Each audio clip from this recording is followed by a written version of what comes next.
السلام علیکم ورحمۃ اللہ وبرکاتہ۔ نواز بھائی 11ویں شریف کا دمبا ہم نے پچھلے 4 مہینے سے پال رہے ہیں، تو اتوار کا پروگرام ہے، اس کو ہفتے کی رات کا پروگرام ہے، کیونکہ اتوار کی دوپہر میں لنگر کھلانا ہے ہمیں، تو یہ ہفتے کی رات کو اگر اس کو کسی بات کر دیا جائے، اس کو کوئی خرچ کی بات تو نہیں ہے، رات کے ٹائم 8 9 10 عشاء کے بعد یا مغرب کے بعد کسی ٹائم اس میں ذرا رہنمائی فرمائیں۔ جی وعلیکم السلام ورحمۃ اللہ وبرکاتہ۔ ان بھائیوں نے کہا کہ اتوار کو پروگرام ہے 11ویں شریف کا، تو ہم نے ہفتے کی رات اگر شیخ عبد القادر جیلانی رحمۃ اللہ علیہ کے ایصال ثواب کے لیے دمبا جو ہے جانور قربان کریں اور اگلے دن وہ کھلا لیں، تو یہ اس میں کوئی مسئلہ تو نہیں ہے، کسی طرح کا کوئی مسئلہ نہیں ہے۔ یہ ایصال ثواب مستحب ہے، ایصال ثواب کرنا کیا ہے؟ مستحب اور جائز ہے، اس کے لیے کوئی وقت مقرر نہیں ہے، جب بھی چاہیں آپ ایصال ثواب کر سکتے ہیں۔ یہ لازمی نہیں کہ 11 کو کرنا ہے، 12 کو نہیں کر سکتے یا 10 کو نہیں کر سکتے، کسی نے بھی یہ نہیں کہا۔ اگر کوئی دن رکھا جاتا ہے مقرر کہ بھئی 11ویں ہوگی، تو اس کا مقصد یہ نہیں کہ اس کے علاوہ نہیں ہوگی، یا اگر یہ کہا جائے کہ یہ تیجا ہے یا 40واں ہے، اس کا ہرگز یہ مقصد نہیں ہوتا کہ جناب اس کے پہلے یا بعد میں نہیں ہو سکتا، تو آپ بالکل آپ کر سکتے ہیں، قربانی کر سکتے ہیں، یعنی جو دمبا ہے ایصال ثواب کر سکتے ہیں۔ اور نبی صلی اللہ تعالیٰ علیہ وآلہ وسلم نے خود اپنے امت کے لیے کیا ہے، بہت ساری کتابیں ہیں ہمارے پاس موجود، جس میں آپ صلی اللہ تعالیٰ علیہ وآلہ وسلم نے اپنی امت کے لیے ایصال ثواب کیا ہے۔ ایصال ثواب ایک ایسا عمل ہے جو مستقل طور پر اس پر اجماع رہا ہے، کسی نے بھی اس پر اختلاف نہیں کیا ایصال ثواب پر، ٹھیک ہے، کسی طرح کا بھی ایصال ثواب ہو۔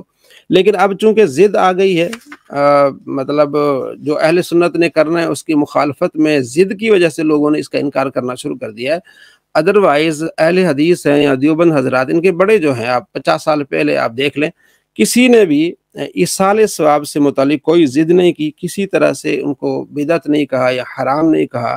میں آگے آپ کو دکھاؤں گا، بہت بڑے اہل حدیث کے عالم ہیں، انہوں نے اس پر کافی کام کیا، لکھا ہے ہر طرح سے۔ پہلے میں آپ کو قرآن و حدیث سے بتاؤں گا ایصال ثواب۔ سورہ حشر میں آیت نمبر 10 سے اللہ تبارک و تعالیٰ فرماتا ہے والذین جاءوا من بعدهم یقولون ربنا اغفر لنا ولاخواننا الذین سبقونا بالایمان، کہ وہ لوگ جو آتے ہیں ان کے بعد، مسلمان فوت ان کے بعد آتے ہیں، والذین جاءوا من بعدهم یقولون ربنا اغفر لنا ولاخواننا الذین سبقونا بالایمان، کہتے ہیں کہ ہماری بخشش فرما، جو ہم سے پہلے مسلمان گزر چکے ان کی بخشش فرما۔ تو دعا کرنا، بخشش مانگنا، یہ بھی ایک ایصال ثواب ہے۔ آپ صلی اللہ تعالیٰ علیہ وآلہ وسلم ایک صحابی کی وفات کے دوسرے دن آئے، یہاں راوی کو شک ہے کہ آپ علیہ السلام تیسرے دن آئے، معاذ اسلمی صحابی کا نام ہے، تو آپ صلی اللہ تعالیٰ علیہ وآلہ وسلم نے صحابہ سے فرمایا کہ استغفروا لمعاذ، مسلم حدیث ہے 4431، کہ معاذ کے لیے دعا کرو، دعا استغفار کرو۔ تو دوسرے دن یا تیسرے دن تشریف لائے، یہ صحابی کو شک ہے، تو استغفار کرنا دوسرے دن کر سکتے ہیں، تیسرے دن کر سکتے ہیں، اس کو آپ ایک لحاظ سے ایصال ثواب ہی سمجھیں، یہ ایصال ثواب کی ایک شکل ہے، یعنی کہ دعا کرنا۔ اس کے علاوہ پانی پلانا، کھانا کھلانا، کوئی پھل فروٹ کھلانا، یہ بھی سارے ایصال ثواب کی قسم ہیں۔ جیسے کہ پانی سے متعلق ابو داؤد شریف میں حدیث 1681، حضرت سعد بن عبادہ رضی اللہ عنہ بیان کرتے ہیں کہ انہوں نے کہا یا رسول اللہ صلی اللہ تعالیٰ علیہ وآلہ وسلم، میری والدہ فوت ہو گئی ہیں، بس کس چیز کا صدقہ کرنا سب سے افضل ہے؟ تو آپ صلی اللہ تعالیٰ علیہ وآلہ وسلم فرمایا پانی۔ تو انہوں نے کنواں کھدوایا اور کہا کہ یہ کنواں سعد کی ماں کے لیے، یعنی کنویں کے باہر لکھ لے ام سعد، یعنی اس سے جو بندہ پانی پیے گا اس کا ثواب جو اللہ تبارک و تعالیٰ عطا فرمائے گا، اس کا ثواب کی نیت جو میں اپنی والدہ کے لیے کرتا ہوں۔ جس طرح بھی بھائی نے دمبے کی بات کی، غوث پاک کا دمبا، اس کا مطلب یہ ہے کہ ہم اس کو ذبح کریں گے اور مسلمانوں کو کھلائیں گے، وہ جو اجر اللہ تبارک و تعالیٰ عطا فرمائے گا وہ ہم نیت کر رہے ہیں کہ وہ حضرت شیخ عبد القادر جیلانی رحمۃ اللہ علیہ کو ملے۔ تو کچھ لوگوں نے یہ بھی کہا کہ جناب جب کوئی چیز کسی کی طرف منسوب ہو جاتی ہے تو وہ حرام ہو جاتی ہے، تو اس بھائی کے لیے پھر یہ حدیث جو ہے کہ صحابہ کرام علیہ رضوان اس کنویں سے پانی پیا، تو اس کنویں کے پانی سے متعلق آپ کا کیا خیال ہے؟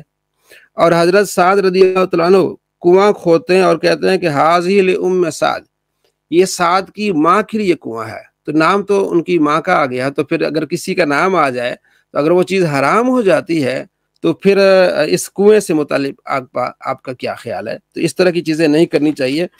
اور بخاری شریف میں حدیث ہے 2760، ایک شخص نے نبی کریم صلی اللہ تعالیٰ علیہ وآلہ وسلم سے عرض کیا کہ میری ماں اچانک فوت ہو گئی ہیں، اور میرا گمان ہے کہ اگر وہ کچھ بات کر سکتی تو صدقہ کرتی، اگر میں ان کی طرف سے کچھ صدقہ کروں تو کیا ان کو اجر ملے گا؟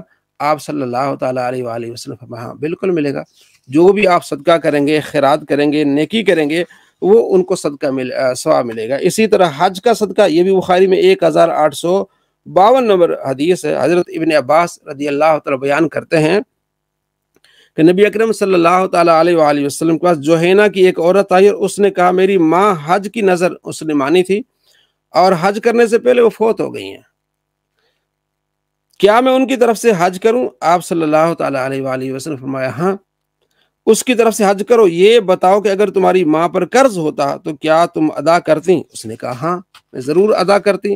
تو آپ صلی اللہ تعالیٰ علیہ وآلہ وسلم فرمایا پھر اللہ کا قرض بھی ادا کرو، کیونکہ وہ ادا کیے جانے کا زیادہ حقدار ہے۔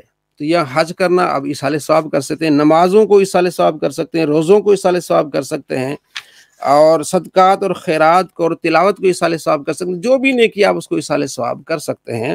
بخاری شریف میں حدیث ہے 2762، حضرت سعد سے ہی کے متعلق روایت ہے۔ ابن عباس کہتے ہیں کہ حضرت سعد کی والدہ فوت ہو گئی، وہ موجود نہیں تھے، جب آئے تو آپ صلی اللہ تعالیٰ علیہ وآلہ وسلم سے گزارش کی کہ اگر میں ہوتا تو اگر میں ان کی طرف سے کوئی صدقہ کروں تو کیا قبول ہوگا، انہیں اجر ملے گا؟ آپ علیہ السلام فرمایا ہاں۔ تو عرض کیا رسول اللہ صلی اللہ علیہ وسلم آپ گواہ رہیے کہ میں نے اپنا پھلوں والا باغ اپنی والدہ کی طرف سے ایصال ثواب کر دیا، پورا پھلوں کا باغ۔ یہاں دوست تو لڑتے ہیں 2 کلو 4 کلو اگر کسی نے پھل کھلا دیے تو پریشان ہو جاتے ہیں کہ یار یہ کیا ہے، تو پھلوں والا باغ جو ہے وہ آپ نے پورا کیا کر دیا، صدقہ کر دیا۔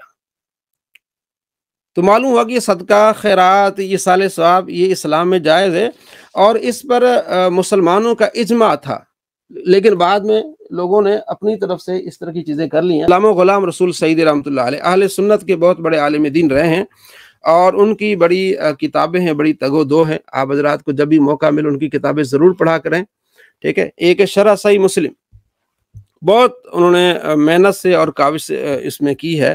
شرح صحیح مسلم ہے، مسلم شریف کی شرح ہے، اس کے علاوہ بخاری کی شرح ہے، اور جیسے میں نے شروع میں بتایا تبیان القرآن انہوں نے لکھی ہے، وہ بھی کمال کی ہے۔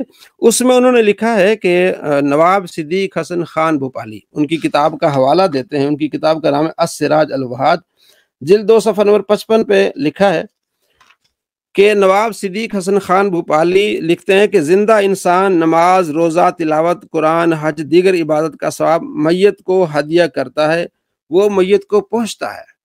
زندہ انسان جو بھی تلاوت کرے، یعنی کہ نماز پڑھے، تلاوت کرے، حج کرے، تو اپنے کسی بھی رشتہ دار کے لیے اس کو صدقہ خیرات کر سکتا ہے، اس کی نیت کر سکتا ہے۔ اور زندہ انسان کا اپنے فوت شدہ بھائی کے لیے یہ عمل نیکی، احسان، صلہ رحمی کے قبیل سے ہے، اور تمام مخلوقات میں جس کو نیکی اور احسان کی سب سے زیادہ ضرورت ہے وہ میت ہے، یہ لکھتے ہیں۔